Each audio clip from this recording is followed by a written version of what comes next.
5분에 1명씩 환자가 발생하다 15분에 1명씩 그로 인해 사망하는 한국인 간일출환 사망 원인 1위 뇌졸중. 최근 노인뿐만 아니라 40, 50대 중년까지 위협하고 있다. 가물가물 할 때 사람은 이렇게 죽는 거구나. 내가 이렇게 썩었는데 어느 이제 말은 전혀 못할 거다. 어떤 교육을 하든 어떤 일이 있어도. 왼쪽 다리 들어보세요. 뇌졸중을 일으키는 위험 요인들은 과연 무엇인가?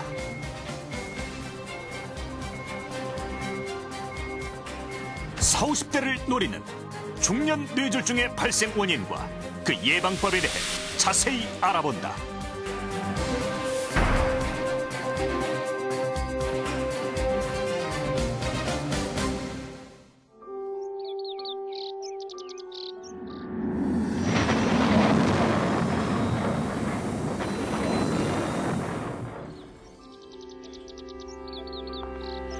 우리가 뇌졸중과 같은 의미로 자주 쓰는 중풍이라는 말은 바람에 맞았다라는 뜻을 갖고 있는데요. 뇌졸중에 걸린 사람의 모습이 마치 울창한 거목이 하루아침에 벼락을 맞아 넘어지는 상황과 닮아서 만들어진 말이라고 합니다. 실제로 뇌졸중 환자들의 경우 대부분 아무 문제 없이 일상생활을 하다가 갑자기 쓰러져서 반신불수가 되거나 사망하는 경우가 많은데요. 뇌졸중의 이런 증상은 어떤 이유 때문일까요? 우리가 말하고 생각하고 또 몸을 원활히 움직일 수 있는 것은 모두 뇌가 정상일 때 가능한 일입니다. 뇌졸중은 뇌에 퍼진 혈관이 터지거나 막히는 증상입니다. 이렇게 되면 뇌 속에 산소와 혈액이 제대로 공급되지가 않아서 그 부위의 뇌세포가 죽게 되고 결국 뇌에 큰 손상을 주게 되는 것이죠. 그로 인해서 신체 부위에 마비가 오거나 의식장애가 와서 갑자기 쓰러지게 되는 것입니다.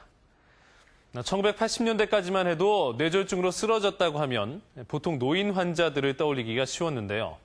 최근 전문가들은 40, 50대도 뇌졸중으로부터 안전지대가 아니라고 경고하고 있습니다.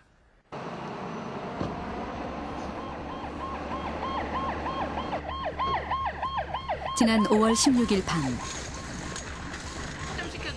50대 한 여성이 응급실로 급히 실려왔다. 계속해서 마비 증세와 언어 장애를 호소하는 환자. 이쪽 팔 다시 들어보세요. 이쪽이요? 위로 들어보세요. 저기 신경관인데요. 이미 오른쪽 팔다리는 들어올릴 수 없을 정도로 힘을 잃어가고 있었다. 신체 한쪽에 갑자기 기력이 빠지거나 감각이 둔해지는 것은 뇌졸중의 대표적인 전조 증상이다. 응급실에 실려올 당시 박진숙 씨의 혈압은 위험 수위인 200에 가까웠다. 갑자기 올라간 혈압으로 뇌혈관이 터지는 고혈압성 뇌출혈이 발병 원인이었다.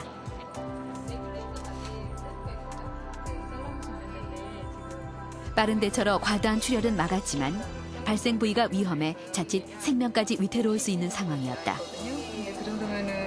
지금 정도면은 상당히 그러니까 빨리 오신 편이고요. 대부분 이런 식으로 머릿속에서 피가 나서 이렇게 오시는 분들은 대부분은 좀 이렇게 늦어져서 이렇게 그러니까 좀 치료가 된 후에도 이렇게 반신불수가 되거나 그런 합병증이 남는 경우가 많고요. 또 오시다가 돌아가시는 분들도 많고요. 전조 증상 없이 갑자기 혈관이 터지는 뇌출혈은 한창 가정을 책임질 40, 50대엔 매우 치명적인 질환이다. 수원의 한 대학병원. 이곳 병실에서도 뇌출혈로 입원한 중년의 환자를 만나는 일이 어렵지 않다.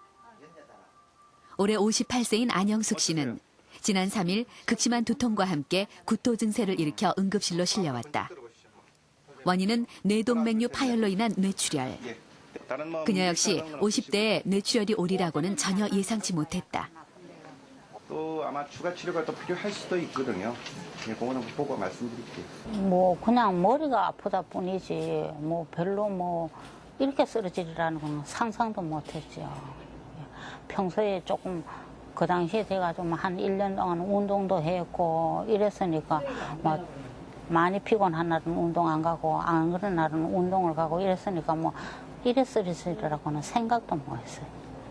그 사이에 자세히 보시면 이렇게 하얀 부분 이 부분 전체가 이게 뇌출혈입니다. 여기 제가 보이는 검사 결과 고혈압으로 인해 약해진 혈관이 풍선처럼 부풀다 터진 상태였다. 굉장히 위험한 상태였습니다. 대부분 이 출혈은 병원에 출혈을 하고 나서 그다음에 한 20% 정도가 하루 이틀 내에 재출혈을 한다고 알려져 있습니다. 그래서 대부분 출혈하고 나서 하루 이틀 내에 적극적으로 수술을 해야지 환자가 좋아지지 시간이 아주 오래 끌거나 그렇게 되면 재출혈로 해서 환자를 살릴 수가 없습니다.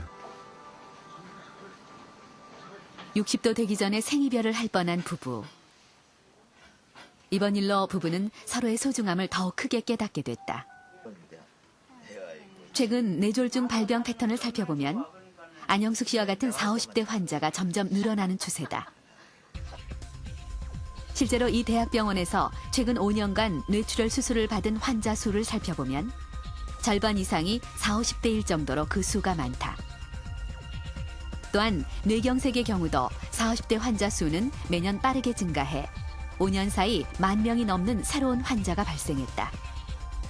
40대나 50대 그리고 30대 후반까지도 우리나라 뇌졸중 환자들은 비록 젊은 뇌졸중이라고 그러지만 그분들의 뇌졸중 패턴은 노인들과 다르지가 않아요. 그러니까 30대 후반 40대만 돼도 벌써 그분들은 위험인자에 많이 노출돼서 노인들이 혈관질환 패턴을 가지고 있습니다. 그래서 거의 같습니다. 동맥경화에 의한 뇌졸중 유점은 같다고 볼 수 있죠. 그것이 이제 다른 나라에 비해 다른데 서양에서는 그렇게 젊은 뇌졸중 환자가 우리나라만큼 많지가 않을 뿐더러 젊은 뇌졸중 환자는 좀 더 그 다양한 다른 이유들이 많은데 우리나라 환자들은 좀 더 빠른 시간에 이른 시간에 동맥경화에 많이 위험에 노출되어 있는 그런 상황인 것을 알 수가 있죠.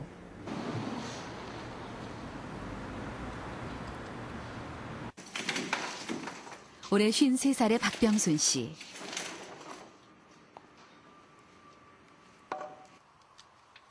업계에서도 알아줄 정도로 신발 만드는 솜씨가 좋았던 그이지만 뇌경색의 후유증으로 20년간 해온 신발 제조업도 모두 중단한 상태다. 뭐 손도 발도 뭐 내 마음대로 이렇게 움직여주질 않으니까 못하겠더라고요. 할 수도 없었고. 이제 한 2달 전에 한번 할 수 있을래나 싶어서 해봤는데 그래도 이제 생각대로 조금씩 되니까 뭐 돈 버는 걸 떠나서 그냥 해보는 거죠. 3년 전 머리가 콕콕 쑤시는 증상이 계속되던 박병순 씨. 그저 단순한 두통 이련이 지나친 게 화근이었다.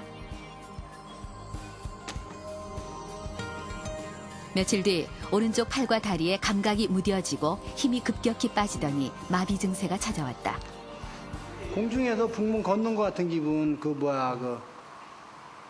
영화에서 나오는 천사들이 이렇게 걸어다니는 것처럼 이렇게 걸은다니까 이렇게 걸리면서 땅바닥이 발이 안 닿아요. 그러니까 걷긴 걷는데 이렇게 걸리더라고. 그런데 이제 그거 하고 난 뒤에는 하여튼 계단에 내려갈 때 이쪽 다리가 힘이 없으니까 그냥 이렇게 그냥 푹 주저앉아 버리더라고. 아주 힘없이. 전혀 아주 힘없이 그냥.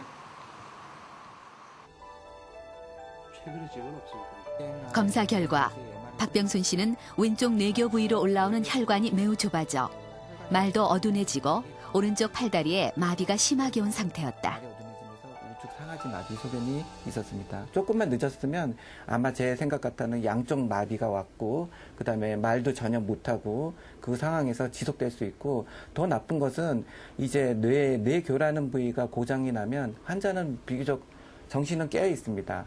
왜냐하면 뇌간 부위 중에 일부가 살아있기 때문에 살아있는데도 불구하고 팔다리 마비는 심하고 그러니까 우리가 루게릭 비행팔 비슷하게 전혀 못 움직이지만 인지는 하고 그런 게 이제 더 고통스러웠던 나날을 보낼 수 있었는데 적절한 치료에 의해서 아주 예후가 좋았던 케이스입니다. 뇌졸중의 대표 질환인 뇌경색은 콜레스테롤이 혈관 벽에 쌓이면서 동맥경화가 일어나 혈관이 점점 좁아지는 현상이다.